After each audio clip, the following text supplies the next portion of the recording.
नमस्कार दोस्तों, भारतीय जनता पार्टी सांसद वरुण गांधी क्या कांग्रेस में शामिल होने जा रहे हैं? जी हाँ, एक ऐसी ही खबर निकलकर सामने आई है। बता दें कि लखीमपुर कांड के बाद भारतीय जनता पार्टी पर लगातार वरुण गांधी हमलावर है। पिछले दिनों लखीमपुर कांड को लेकर किए गए एक ट्वीट के बाद वरुण गांधी को भारतीय जनता पार्टी राष्ट्रीय कार्यकारिणी की समिति से बाहर कर दिया गया था। यहाँ तक ही नहीं, उनकी मां मेनका गांधी को भी बाहर का रास्ता दिखा दिया गया था, जिसके बाद अटकलों का बाजार गर्म हो गया था। लगातार वरुण गांधी किसानों के समर्थन में खड़े रहते हैं। आंदोलन को लेकर भी वरुण गांधी लगातार अपने इस सरकार पर सवाल खड़े करते रहते हैं। लखीमपुर मामले को लेकर लगातार वरुण गांधी ने एक के बाद एक किसानों के समर्थन में कई ट्वीट किए। भारतीय जनता पार्टी कार्य समिति से हटाए जाने के बाद वरुण गांधी ने अपना ट्विटर बायो भी बदल लिया।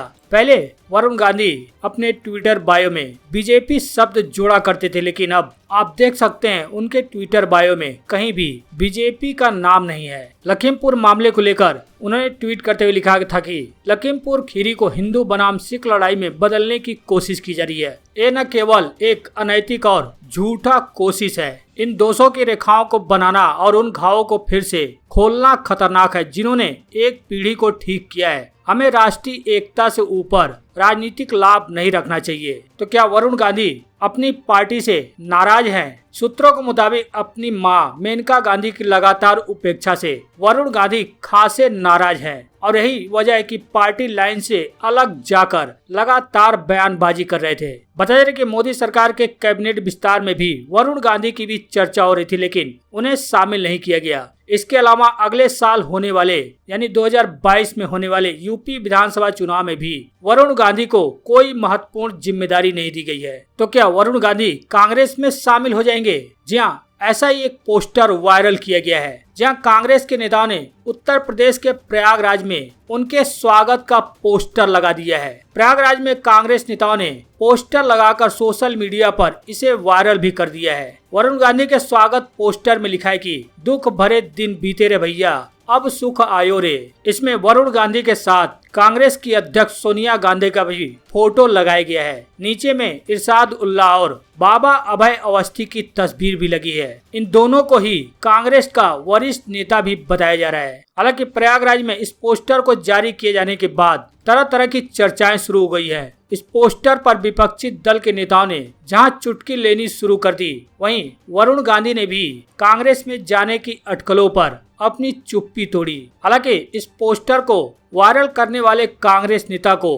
प्रयागराज शहर के अध्यक्ष ने नोटिस जारी कर दिया है। बता दें कि इस पोस्टर के वायरल होने के बाद स्थानीय स्तर से लेकर हाई कमान तक हड़कंप मच गया था, जिसके बाद पोस्टर वायरल करने वाले कांग्रेस नेता को नोटिस जारी किया गया। कल एक पोस्टर सोशल मीडिया पर जारी हुआ था, उसमें माननीय सोनिया गांधी की तस्वीर, माननीय सांसद बीजेपी सांसद वरुण गांधी की तस्वीर, जो 2 दिन से लगातार मीडिया में चल रहा है। और वो पोस्टर मैं अति उत्साहित होकर जिस तरीके से मीडिया ये दिखा रहा था, बता रहा था कि वरुण गांधी बीजेपी सांसद वो माननीय सोनिया जी से मिलने घर उनके आवास जाएंगे, तो उसे से हम अति उत्साहित होकर ये पोस्टर लगाया। इस पोस्टर से कांग्रेस पार्टी का कोई लेना देना नहीं है।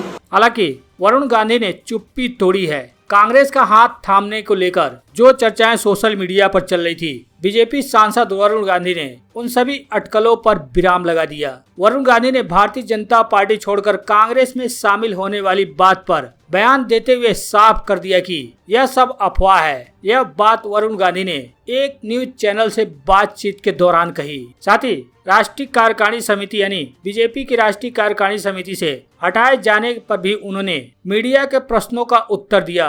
कहा कि मैं 25 साल से भाजपा की कार्यकारिणी समिति में हूँ, उन्हें बदले जाने से किसी को कोई फर्क नहीं पड़ता है। कार्यकारिणी में बदलाव करने का हक पार्टी को है और नए लोगों को अवसर मिलना ही चाहिए। हालांकि मेनका गांधी ने भी कहा कि राष्ट्रीय कार्यकारिणी से उनका हटाया जाना कोई बड़ी बात नहीं है, नहीं चिंता करने की जरूरत है। हालांकि इससे साफ हो जाता है कि वरुण गांधी और न ही मेनका गांधी दोनों में से कोई भी कांग्रेस में शामिल नहीं हो रहे हैं और न ही वो भारतीय जनता पार्टी छोड़ रहे हैं। बस कांग्रेसियों ने अति उत्साहित होकर सोनिया गांधी के साथ वरुण गांधी का पोस्टर वायरल किया, जिसके बाद उन्हें नोटिस भी थमाया गया। वहीं आपको बता दें, 5 राज्यों में कुछ ही महीनों बाद विधानसभा के चुनाव होने वाले हैं और इसी महीने यानी 30 तारीख को 11 राज्यों के 30 विधानसभा सीटों पर और 3 लोकसभा की सीटों पर उपचुनाव होने हैं। लेकिन इस उपचुनाव और सामान्य चुनाव को देखते हुए लगातार दल बदल की राजनीति शुरू हो गई है। पिछले दिनों उत्तराखंड में भारतीय जनता पार्टी को बड़ा झटका लगा था। उत्तराखंड सरकार में कैबिनेट मंत्री रहे यशपाल आर्या और उनके विधायक बेटे ने भाजपा छोड़कर कांग्रेस का हाथ थाम लिया था। लेकिन अब राज्य की भाजपा सरकार में एक और मंत्री हरक सिंह रावत की कांग्रेस में वापसी की पूरी संभावना बनती हुई दिखाई दे रही है। उत्तराखंड में बीजेपी के विधायक उमेश काऊ के साथ हरक सिंह रावत दिल्ली पहुंचे हुए हैं। इन दोनों नेताओं के कांग्रेस ज्वाइन करने के बारे में इसलिए भी कहा जा रहा है क्योंकि उत्तराखंड में नेता प्रतिपक्ष और कांग्रेस के पूर्व प्रदेशाध्यक्ष प्रीतम सिंह भी दिल्ली में इन दोनों नेताओं के साथ पहुंचे हैं। अब इसको लेकर उमेश काऊ के कांग्रेस में शामिल होने की चर्चा तेज हो गई है। चर्चा के साथ कयास भी लगाए जा रहे हैं कि ये दोनों नेता कांग्रेस में शामिल हो सकते हैं। इतना ही नहीं, हरक सिंह और उमेश शर्मा और प्रीतम सिंह को एक साथ देखकर राजनीतिक गलियारों में तरह तरह की बातें भी चल रही हैं। कहा जा रहा है कि हरक सिंह बीजेपी को झटका दे सकते हैं। साथ ही यह भी कहा जा रहा है कि बीजेपी के दोनों नेता भाजपा राष्ट्रीय अध्यक्ष जेपी नड्डा से मुलाकात करने दिल्ली पहुंचे हैं। लेकिन वहीं दूसरी तरफ यह भी चर्चा है कि हरक सिंह रावत को बीजेपी अहम जिम्मेदारी सौंप सकता है, जिसके चलते ही वह विधायक उमेश शर्मा काऊ के साथ दिल्ली के लिए रवाना हुए हैं। बता दें कि इन दिनों उत्तराखंड में भारतीय जनता पार्टी और कांग्रेस दोनों पार्टियों में नेताओं का दल बदल का सिलसिला चल रहा है। इस दल बदल के दौर में हाल ही में निर्दलीय विधायक प्रीतम पवार बीजेपी में शामिल हुए। साथ ही पुरोला से कांग्रेस के विधायक रहे राजकुमार भी बीजेपी में शामिल हुए। वहीं पूर्व में कैबिनेट मंत्री यशपाल आर्य कांग्रेस में शामिल हो गए। साथ ही उनके विधायक बेटे भी कांग्रेस का दामन थाम लिए। लेकिन अब हरक सिंह और उमेश शर्मा एवं कांग्रेस के पूर्व प्रदेशाध्यक्ष प्रीतम सिंह भी इन दोनों नेताओं के साथ दिल्ली पहुंचे हैं। ऐसे में अटकलें और भी तेज हो गई हैं कि ये दोनों नेता भी भाजपा को झटका देकर कांग्रेस में शामिल हो सकते हैं। हालांकि विधायक उमेश काऊ और हरक सिंह रावत की तरफ से इस तरह का कोई बयान सामने नहीं आया है कि वे कांग्रेस में शामिल होंगे और वो दिल्ली किस लिए गए हैं, इसको लेकर भी उनकी तरफ से कोई प्रतिक्रिया नहीं दी गई है। हालांकि जैसे जैसे चुनाव के दिन नजदीक आते जाएंगे वैसे दल बदल की राजनीति और भी तेज होती जाएगी, क्योंकि जिस तरह से बंगाल में आपने देखा ही था, बंगाल में किस तरह से टीएमसी के कई नेता पूर्व विधायक चुनाव से पहले ही भारतीय जनता पार्टी में शामिल हो गए थे। लेकिन जैसे ही चुनाव के नतीजे सामने आए, एक एक कर सभी नेता घर वापसी करने लगे। लगातार बंगाल में भारतीय जनता पार्टी को झटके पर झटका लगने लगा और लगातार छोटे से बड़े नेता, यहाँ तक कि नहीं सांसद विधायक भी भाजपा का साथ छोड़कर ममता बनर्जी की पार्टी तृणमूल कांग्रेस में शामिल होने लगे। हालांकि चुनाव से पहले इस तरह का दल बदल लगभग आम सी बात हो गई है, क्योंकि यह कहा जाता है कि चुनाव में जहां पे उनको आसानी से टिकट मिलती है, उनके जीतने के आसार होते हैं, वहां पर वो यानी उस एक पार्टी को छोड़कर दूसरी पार्टी में वो शामिल होने लगते हैं।